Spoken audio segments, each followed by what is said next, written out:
Danke vielmals. Das bin ich mir nicht gewöhnt, dass einem da sogar das Bildchen hergestellt wird. In der FG muss ich es immer so selber für schleichen. Super. So gut. Hey, danke vielmals, Band. Die meisten sind so verschwunden für den Einstieg, den musikalischen in diesen Sonntag. Ich habe diese Woche wieder mal Psalm 103 gelesen, was heißt: Lobe den Herrn, meine Seele, und was in mir ist, seinen heiligen Namen. Lobe den Herrn, meine Seele, und vergiss nicht, was er dir Gutes getan hat. Ich glaube, das müssen wir immer wieder machen. Einander auch zusagen, was er Gutes tut, und das auch ihm zusingen. Immer wieder so viel Kraft zum zusammen kommen als Gemeinde, auch als Gemeinde von Vinti her. Heute sind wir da ein bisschen durchmischt, und ihn anzubeten. Danke Dani für die Einladung. Cool, dass ich da sein darf. Timon für die Vorstellung, die natürlich die Latte schon ein bisschen aufgesetzt hat. Wobei ich auch muss sagen, der beste fußballspielende Pastor von Winterthur ist auch nicht schwierig. Aber ich würde trotzdem sagen, dass ich es bin. Genau, okay. Du hast es schon gesagt, man kennt mich sonst ja fast nur vom Allianz-Gottesdienst. Ich bin am letzten da gewesen, am vorletzten auch. Ich bin wahrscheinlich auch diesen September am Betttag wieder da. Und jetzt schieben wir mal ausnahmsweise einen Sonntag dazwischen. Und es ehrt mich sehr, dass ich ein paar am Sonntag eingeladen wurde, um da zu sein mit euch und einen Bibeltext ins Zentrum zu nehmen. Es ist ein spezieller Sonntag. Der Timon hat das schon angesprochen, es ist Palmsonntag. Ein Sonntag, der so ein bisschen man weiß nicht recht, was es ist. Ist es jetzt ein Grund zum Feiern, wie das Volk gemacht hat, oder ist es echt eher so etwas zum Traurig sein, weil es ja den Anfang dieser Leidenszeit quasi symbolisiert. Was aber klar ist, der Palmsonntag und der Einzug von Jesus in das Jerusalem hinein zeigt etwas von ihm und seinem Reich. Weil er reitet ja auf einem Esel oder auf einer Eselin, je nachdem, welches Evangelium das er leset. Und das sagt viel aus über Jesus und über das Reich Gottes, über das, wo er Wert legt drauf, und über die Dynamiken, die in dem Reich Gottes vorherrschend sind. Es kann nämlich in dem Reich Gottes wahrscheinlich nicht um Grösse und um Spektakel, um Aufmerksamkeit, um Bedeutung gehen. Wieso ist kein Esel gewählt? Das ist jetzt nicht das idealste Transportmittel für das. Es geht in dem Reich Gottes und es geht dem Jesus offensichtlich um etwas anderes. Und um was, oder vielleicht auch mit diesen Fragen, um was geht es denn, habt ihr euch auch in dieser aktuellen Predigtserie beschäftigt, und ich dürfte ja heute abschliessen. Ich möchte aber mit etwas anderem einsteigen. Und zwar, wenn ich das richtig verstanden habe, habt ihr ja wie so einen Jahresschwerpunkt oder ein Jahresmotto. Das heisst, unterwegs sein. He? Habt das alle gewusst? Ich weiss es, ich habe den GVC-Newsletter abonniert. Unterwegs sein ist der Slogan von diesem Jahr, und ich finde das fantastisch. Ein fantastischer Slogan, weil Christsein ist ja eine Reise und kein Standpunkt. Das ist wichtig. Christsein bedeutet, auf einer Reise zu sein. Jetzt bin ich mir aber nicht ganz sicher, ob wir gesellschaftlich genau für das bekannt sind. Manchmal frage ich mich, vielleicht sind wir auch eher für die Standpunkte bekannt. Oder vor allem auch, gegen was wir sind. Aber das ist nicht das Ziel. Also das Ziel von Christen ist nicht überall lautstark mit dem Megafon unsere Meinung rausposaunen, lautstark verkünden, dass wir die sind, die es verstanden haben, dass uns alles klar ist. Dass man eigentlich nur uns fragen muss, wenn man wissen, wie es mit dieser Welt vorwärts geht. Christen sind schon immer die des Weges gewesen. Der Dani hat das vor 2 Wochen am Anfang dieser Serie eingeführt, was das bedeutet. Die Formulierung, die man in der Apostelgeschichte findet, die die ersten Christen beschreibt. Für was sie gestanden sind. Sie sind bekannt für ihr Unterwegssein, wenn ihr das als GVC auch sein wollt. Und wir sind eingeladen, in der heutigen Zeit das ihnen gleich zu tun. Nein, wir wissen nicht alles. Und nein, wir haben wirklich nicht alles verstanden. Wir haben sogar viel weniger verstanden, als wir eigentlich denken. Und wenn wir über Gott und den Glauben nachdenken, kratzen wir gerade an der Oberfläche. Da wird uns mal noch ein Lichtchen aufgehen. Wir sind unterwegs. Uns zeichnet nicht unsere Standpunkte aus, sondern uns zeichnet aus, wenn wir hinein unterwegs sind, wenn wir nachfolgen, nämlich dem Jesus. Christsein bedeutet, unterwegs zu sein. Da macht es natürlich absolut Sinn, eine Predigtserie zu machen zu verschiedenen Wegen. Also der Weg ist ja etwas, wo man drauf unterwegs ist. Und genau mit diesen verschiedenen Wegen hat sich ja die Serie auch beschäftigt. Die Wege, wo Jesus in der Bergpredigt davon redet. Die Bergpredigt, die kennen ihr inzwischen. Das ist die erste von 5 grossen Reden, die Jesus im Matthäus-Evangelium redet. Es sind Reden, die immer verschiedene Aspekte vom Reich Gottes so ins Zentrum nehmen. Und die Bergpredigt ist die erste, vielleicht auch die bedeutendste, sind Kapitel 5 bis 7, wo Jesus zu den Leuten redet, die um ihn herum sind. Leute, die ihm nachgefolgt sind. Leute, die er motivieren will, dass sie sich charakterlich von ihm und von seiner Lehre, von dem, was er da mitbringt, prägen lassen. Und in dieser Bergpredigt sind auch die Leitverse von dieser Serie. In Matthäus 7, geht durch das enge Tor, denn weit ist das Tor und breit der Weg, der ins Verderben führt. Und es sind viele, die auf ihn gehen. Wie eng ist das Tor und wie schmal der Weg, der zum Leben führt. Und es sind wenige, die ihn finden. Jesus redet also von 2 Wegen, die man einschlagen kann. Und der beschriebene zweite, schmale Weg gibt dieser Predigtserie ihren Namen. Bei diesen 2 Wegen braucht es ein paar kurze Vorbemerkungen, weil ich glaube, sie können echt falsch verstanden werden. Und wenn man sie falsch versteht, dann tönt es fast eher wie eine Drohung. Die Drohung vom breiten Weg ist das Feuer am Schluss. Das Feuer, das dann so plötzlich drin runterplumpt ist. Und die Drohung vom schmalen Weg ist vielleicht der Eingang, den du kaum findest. Da musst du wirklich aufpassen. Und wenn du dann begehst, ist es vielleicht auch so ein bisschen langweilig und ein bisschen eintönig. Beide Wege sind, wenn du es so verstehst, nicht wirklich attraktiv. Und ihr kennt ja die Bilder, die sind auch schon eingeblendet worden in dieser Serie, wo man sich das so vor Augen malen kann, wie das aussieht. Und eigentlich ist beides nicht wirklich attraktiv. Beim einen ist das Ende ganz unattraktiv und beim anderen ist eigentlich das Unterwegssein eher unattraktiv. Also man muss eigentlich abschätzen, was will man. Ein spannendes Leben mit viel Abwechslung und vielen Leuten, aber ganz einem lausigen Schluss. Oder ein Leben, das so ein bisschen, das ist mega eng und zum Glück ist niemand da, oder fast niemand. Aber der Schluss wird wirklich grandios, also der Schluss ist total lässig. Also so kommen mir die Bilder vor, dass man sich auswählen muss, entweder das eine oder das andere. Ich denke, beides ist doch einfach unattraktiv. Also ich finde es auf jeden Fall nicht so lässig. Also ich habe bewusst ein bisschen übertrieben, ihr habt es gemerkt. He? Ich sehe wirklich ein Risiko, wenn man es so einseitig versteht. Es kann verunsichern, es kann Angst machen. Sagen, hey, wenn es jetzt da viele Leute um mich herum hat, bin ich dann auf dem breiten Weg und hey, den Eingang von dem Schmalen, bin ich echt dort schon vorbeigelaufen, muss ich jetzt umkehren, finde ich den wieder? Oder wenn ich das Gefühl habe, ich bin jetzt auf dem breiten Weg, gibt es da noch irgendeinen Abzweiger oder muss ich zurück und über? Einfach abstrakt, sehr komisch. Und all das ist überhaupt nicht zielführend. Und das ist auch überhaupt nicht das Ziel. Es geht eben genau nicht um einfach eine einmalige Entscheidung, die ich einmal treffe und dann kläre ich meinen zukünftigen Aufenthaltsort. Und es geht auch nicht um eine reine Äußerlichkeit, wo ich ein gutes, frommes Erscheinungsbild an den Tag lege. Das wissen wir alle, wie das geht. Das heisst, am Sonntagmorgen in die Kirche kommen und einfach nicht fluchen und so die üblichen Sachen. Und dann ist alles gut. All das ist nicht gemeint. Es geht viel tiefer, das Bild von diesen 2 Wegen. Der schmale Weg ist nämlich darum schmal, weil es der Weg von der Nachfolge von Jesus ist.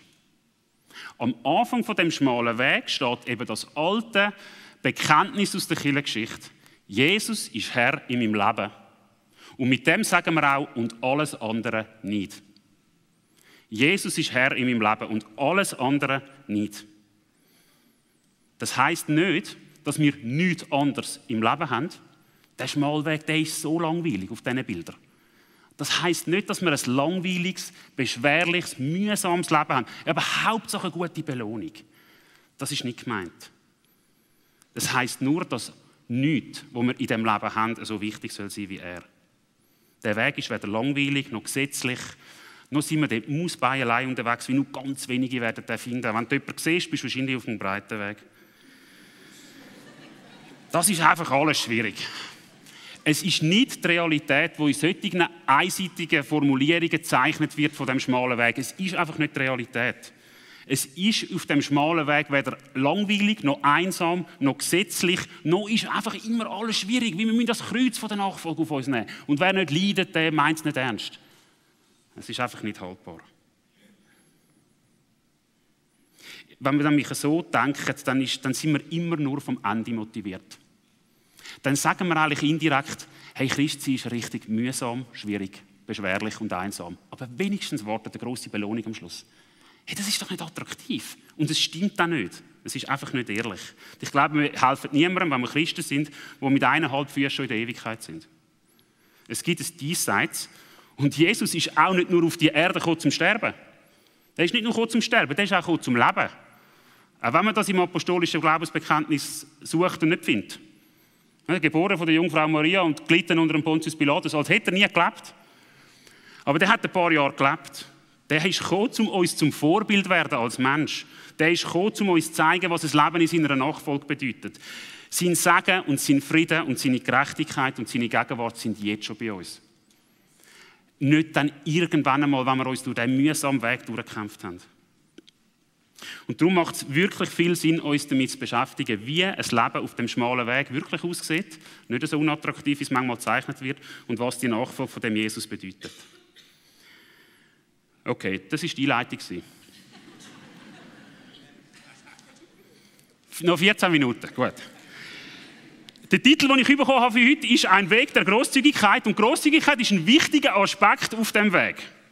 Ich möchte den Textstelle heute ins Zentrum nehmen, aus der Bergpredigt, Matthäus 5. Ich lese es euch vor und ihr habt es hinter euch. Das funktioniert. Also 5, ab Vers 38. Ihr habt gehört, dass es im Gesetz von Mose heißt, wer jemand am Auge verletzt, soll selbst am Auge verletzt werden. Und wer anderen einen Zahn ausschlägt, soll selbst einen Zahn dafür einbüßen. Ich aber sage euch, wehrt euch nicht, wenn euch jemand Böses tut. Wer euch auf die rechte Wange schlägt, dem haltet auch die andere hin. Wenn ihr vor Gericht erscheinen müsst und euer Hemd wird euch abgenommen, gebt euren Mantel noch dazu.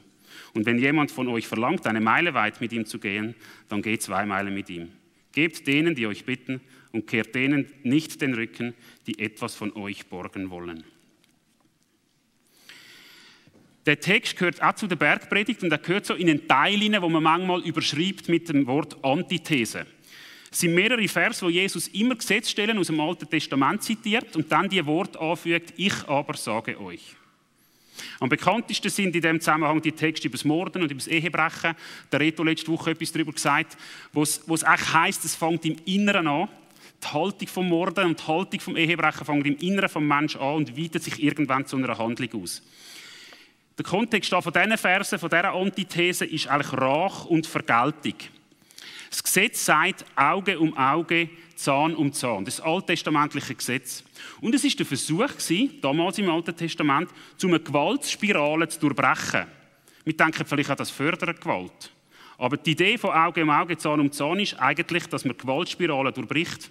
Wem nämlich Gewalt angetan worden ist, der hat mit dem Gleichen reagieren. Natürlicher wäre, dass da eins oben drauf ist. Und dann gibt es so eine Dynamik, wo Gewalt sich einfach immer verstärkt, immer heftiger wird.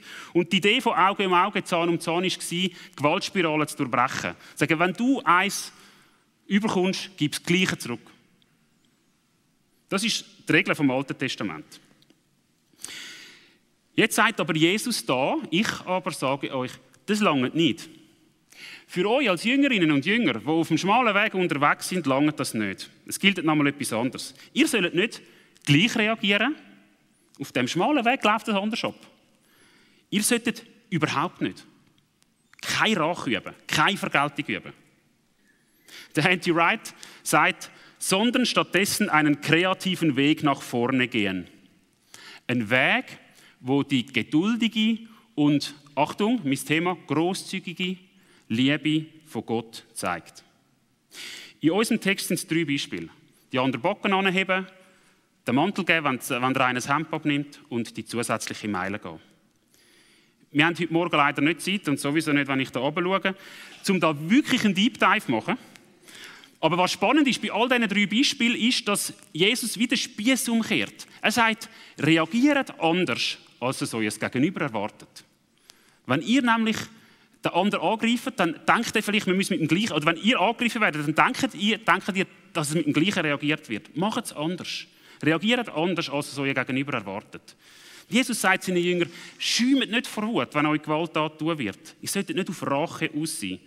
Stattdessen, und ich zitiere dann einmal den N.T. Wright, sollen sie den grosszügigen Gott kopieren. Wer weiß, was das beim Gegenüber auslöst? Vielleicht staunen. Wieso schlägt er nicht zurück? Wieso gibt er nicht mit dem Gleichen zurück? Der darf doch das eigentlich, nach dem Gesetz. Der darf jetzt genau das Gleiche machen. Ich glaube, dort, wo man antizyklisch reagiert, oder?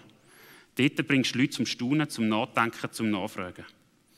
Der Bernhard Ott sagt in seinem guten Buch «Tänzer und Stolperer», wo es um Charakterentwicklung in der Bergpredigt geht, er fasst das so zusammen. Es geht nicht darum, Vergeltung durch geeignete Verbote in Grenzen zu halten. Das war Altes Testament.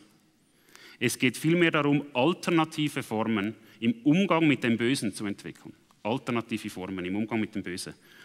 Die auf Tugenden wie Großmut, was Großzügigkeit meint, und Sanftmut gründen. Unterwegs sein auf dem schmalen Weg bedeutet also grosszügig sein und so die Liebe von Gott zu kopieren, zu reflektieren. Versuchen wir ein paar Impulse aus dem Text herauszunehmen. Der erste Impuls: Bei Grosszügigkeit geht es um eine innere Haltung. Beim andere Backen anheben, beim Mantel geben, beim Gehen von der Extrameile geht es zwar immer um eine äußere Handlung. Ich hebe nochmal an, ich gehe mit, ich gebe etwas ab. Aber die ist nur möglich, wenn die innere Haltung für genau das stimmt. Automatisch wirst du das nicht machen. Wenn dir einer etwas wegnimmt, gibst du nicht automatisch, weil wir so gute Menschen sind, sofort geht noch mehr dazu. Das ist einfach nicht, also vielleicht bei euch schon, aber nicht bei allen ist das der natürliche Reflex. Grosszügige Handlungen, ich gebe dir noch den Mantel, ich komme die Extrameile, grosszügige Handlungen, und dazu sind wir eingeladen auf dem schmalen Weg, folgen immer an einer grosszügigen Haltung. Und die Haltung ist drin. Die ganze Bergpredigt fokussiert auf das Innere des Menschen, die Wurzeln vor allem, dort, wo das alles entspringt. Jesus betont das immer und immer wieder, dass die guten und auch die schlechten Handlungen, das sind nur die Auswirkungen. Und gerade die Antithese, die wir heute eine davon in den Fokus nehmen, bringt das super zum Ausdruck. Was im Inneren von uns angelegt ist, das drängt nach außen. Und wer grosszügig handeln will, braucht ein grosszügiges Herz. Der Bernhard Ott, den ich schon zitiert habe, hat in seinem Buch wieder ein Zitat von einem Jesuit, wo das Ganze so mit einem Wortspiel zum Ausdruck bringt, das mir sehr gut gefällt. Er sagt, am Anfang ist der Halt. Auf was baust du? Und aus dem heraus wachsen Haltungen. Haltungen. Wie Grosszügigkeit, wie Versöhnungsbereitschaft, wie Vergebungsbereitschaft. Und die Haltungen bestimmen dein Verhalten. Und so wie du dich verhaltest, das bestimmt das Verhältnis, wo du drin lebst, wie sich es immer auswirkt. Aus dem Halt werden Haltungen, und Haltungen sind innerhalb. Und aus dem heraus kommt unser Verhalten. Und unser Verhalten prägt das Verhältnis, wo wir drin leben. Unser Halt ist Jesus. Das ist unser Halt. Auf ihn bauen wir. Und er prägt unsere Haltungen, vorausgesetzt wir kultivieren es. Automatisch passiert es nicht. Und diese Haltungen werden unser Verhalten prägen und letztlich unser Umfeld um uns herum. Also Grosszügigkeit, wozu wir eingeladen sind auf dem schmalen Weg, entspringt an einer inneren Entscheidung, an einer inneren Haltung. Der zweite Punkt, den ich machen will, ist, Grosszügigkeit ist ganzheitlich. Wenn wir die Bibel durchforschen, dann begegnet uns das Thema Grosszügigkeit an ganz vielen verschiedenen Orten. Auch innerhalb der Bergpredigt kommt das an ganz verschiedenen Positionen zur Sprache. In unserem Text jetzt ist es um Grosszügigkeit im Umgang mit dem Schlechten oder mit dem Bösen gegangen. Wir finden aber auch innerhalb der Bergpredigt Grosszügigkeit im Lieben, wo in der Feindesliebe gipfelt. Wir finden Grosszügigkeit im Vergehen. Das wird die schnellste sein im Vergehen. Es muss reif sein, aber die Schuld nicht länger anlasten als unbedingt nötig. Auch das hat mit einem grosszügigen Herz zu tun. Wir finden Grosszügigkeit im finanziellen und materiellen Bereich. Und da wäre ich jetzt eingeladen zum Kollekten ansagen. Nein. Sie haben gesagt, ich soll noch ein bisschen Geld reinholen. Nein.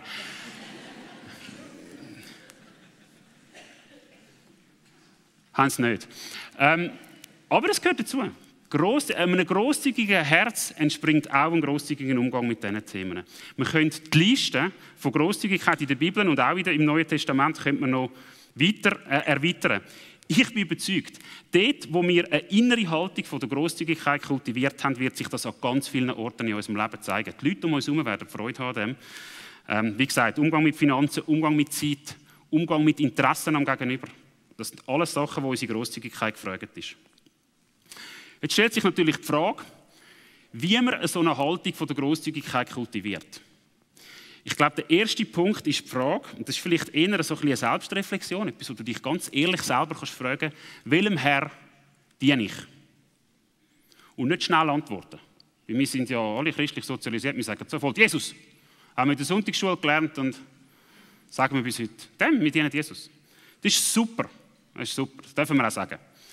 Aber wir dürfen auch vielleicht noch mal genauer darüber nachdenken, ist das immer so? Ist das wirklich so? Will ich das einfach so? Wer sitzt auf deinem und auf meinem Lebensthron? Das ist letztlich die Frage.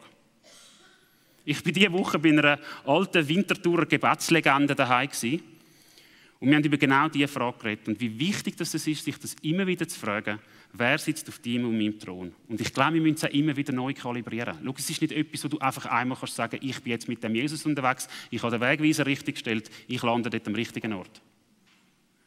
Es ist schon gut, wenn du den Wegweiser stellst, aber ich glaube, wir müssen es auch immer wieder neu kalibrieren. So schnell folgen wir unseren Bedürfnissen. So schnell geht es um unsere Bedeutung, um unseren Erfolg, dass unsere Projekte durch die Decke gehen. Schau, wir sind so schnell sehr grosszügig mit uns selber.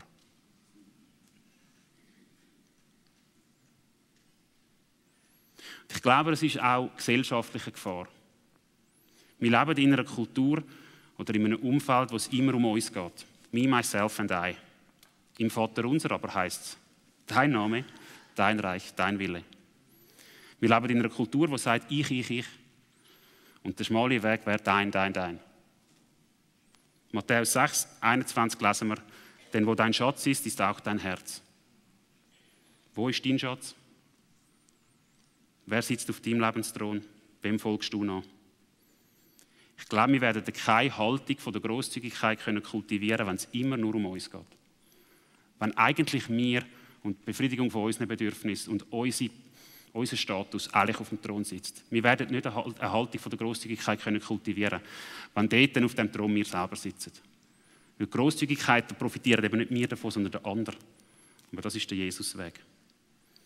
Vielleicht bist du da super unterwegs, dann gratuliere ich dir, mach Werbung für das. Wenn du das nicht immer schaffst, um den Jesus wirklich auf den Thron zu setzen, dann gebe ich dir einen Tipp, der immer richtig ist. Das kann man immer machen. Und es ist immer sehr langweilig, wenn man das hört.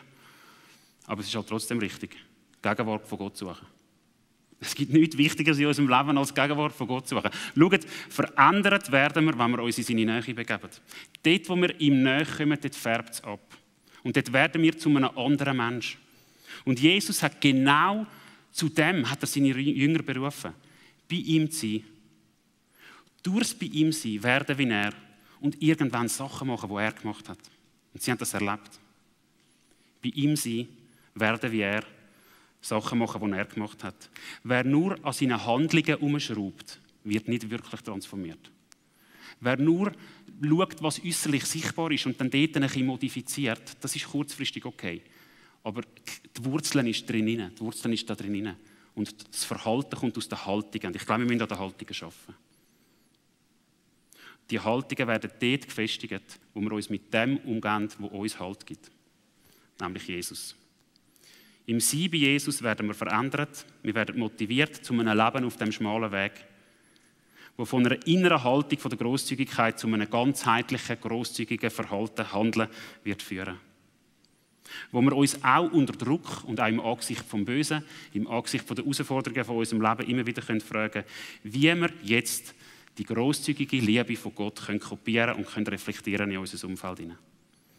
Ich glaube, da bei Jesus lernen wir etwas von dem. Wirklich die Haltungen zu kultivieren. Und wir haben immer die Chance, das zu gestalten. Der Viktor Frankl, der 3 Konzentrationslager überlebt, sagt, es gibt immer einen Raum zwischen Reiz und Reaktion.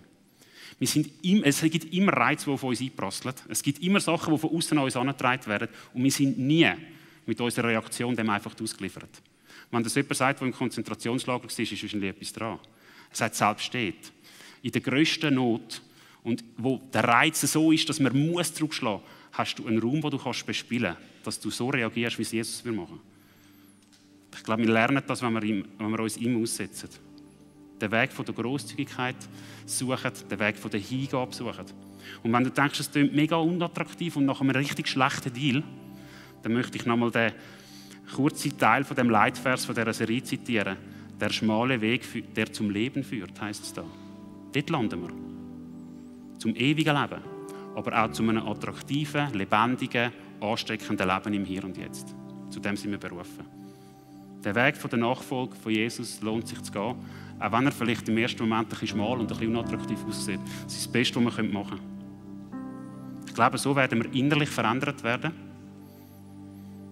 Es verändern sich einzelne Individuen. Und dort, wo sich einzelne Individuen verändern, dort verändert sich eine Gemeinschaft.